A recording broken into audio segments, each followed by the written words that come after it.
Hey guys, welcome back to my channel. For today's cake, I want to show you guys in depth how I stack, fill, and frost my cakes. And I also want to show you guys how I use fresh flowers on cakes. To begin the cake, I have an 8-inch board, and I'm adding a little buttercream onto it, then sticking my 8-inch cake onto that board. You want a pipe of ring of buttercream all over the border of the cake, and this is going to prevent your fillings from spilling out. I'm using my strawberries and cream filling, and since this filling is pretty thick, I doubled up on the buttercream rings. When you place your second tier, make sure that you're lining it up with the bottom one, and then you're going to close in the gap with your spatula. Now just repeat this process for the rest of the layers of cake. After you've done that, then you're going to refrigerate it till it's firm, and then you're ready for a crumb coat. The crumb coat is just a thin layer of buttercream to help seal in all those crumbs. This cake is a 2-tier cake, so it's an 8-inch and a 10-inch. You're going to repeat the same exact steps for both tiers. Now after you've crumb coated both, you're going to pop those into the fridge till they firm up, and then we're ready for the second coat of buttercream. When I do the second coat, I don't like to add any to the top because this gives me a sharper edge. And you really want to focus on getting your edges sharp at this point because it'll help you get a sharper edge during your final coat. After you've given your cakes their second coat of buttercream, you're going to pop them into the fridge, and then we're going to prepare the final layer of buttercream. For this cake, I wanted the buttercream to be a little lighter and brighter, so I'm adding in some Wilton white food coloring. Once you've mixed your color in, then you're going to coat the entire cake in buttercream, and then you're going to smooth it around with your scraper. Now for this cake, since I'm giving it a texture, I didn't focus too much on making sure that the buttercream was super smooth and that the edges were too sharp, but if you wanted just a solid smooth cake, then at this point you would really focus on getting those edges sharp and the buttercream smooth.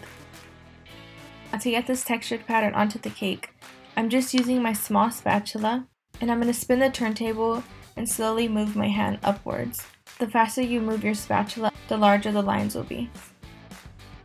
I did the texture to both tiers, and then I popped them into the fridge till they firmed up. And once they were completely firm, then I was ready to stack my cakes. Now to stack my cakes, I used bubble tea straws. I placed one straw into the cake, I marked the height, and then I cut that down. And I cut them all to the same height. Now since the top tier is an 8-inch, I typically like to do one more straw than the size of the cake.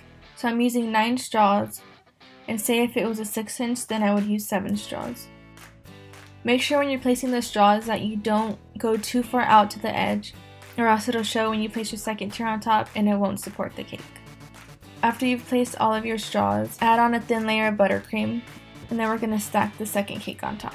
You want to center it as best as you can. For my tiered cakes, I like to add a center dowel, and the center dowel is nothing fancy, it's just a skewer. You want to cut it down to make sure that it's just under the height of the entire cake, and then you're just going to push that down to the center of the entire cake.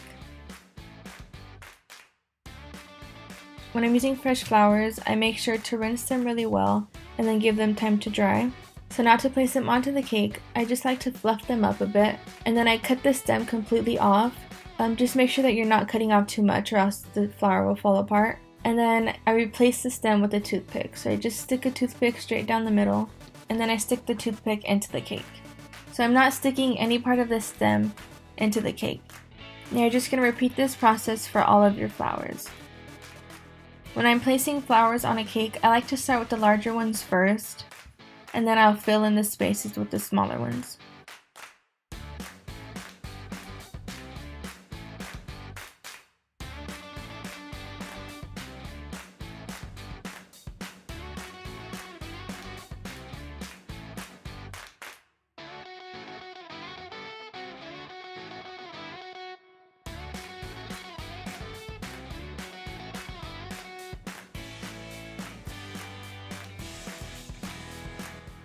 Now for the flowers that I'm adding on the very bottom edge of the cake, I'm using a little buttercream to stick these down.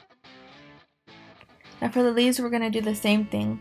You're going to cut it down to what you need, insert a toothpick, and then stick the toothpick into the cake. The leaves can sometimes get a little tricky depending on the type of leaf. Sometimes the stems are too small, so just be mindful when you're picking out which leaves you want. Now to finish off the cake, I'm going to add on these little pumpkins. So these are super simple to make. You're just going to form a ball and then run a toothpick along the sides, and this is going to give you those indents that pumpkins have.